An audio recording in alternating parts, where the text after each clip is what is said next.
స్విట్జర్లాండ్లో బిలిగ్రామ్ గారు ప్రపంచంలోని మిషనరీలను అందరినీ ఆహ్వానించాడు. కొన్ని వేల మంది దైవ సేవకులు పిలిచి ఆయన కూడాను భక్సింగ్ గారు పిలిచాడు. 4 రోజుల మీటింగ్. అది 4 రోజుల మీటింగ్. ఆ 4 రోజుల మీటింగ్ పిలిచే వెళ్ది. ఆ 4 రోజుల మీటింగ్లో ఏం జరుగుతుంది?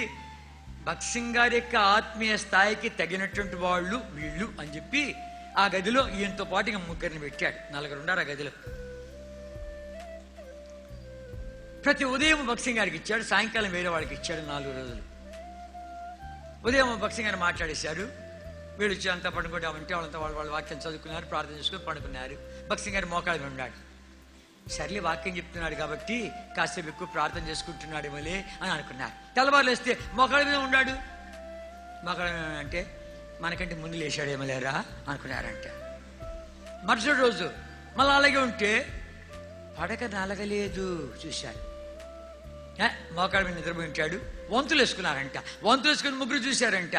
కాళ్ళు మెదులుతున్నాయి, పెదాలు కదులుతూ ఉన్నాయి, పొజిషన్ మారుతూ ఉంది. వాళ్ళు అన్నారంట, భక్సింగ్ డోంట్ యు వాంట్ రెస్ట్?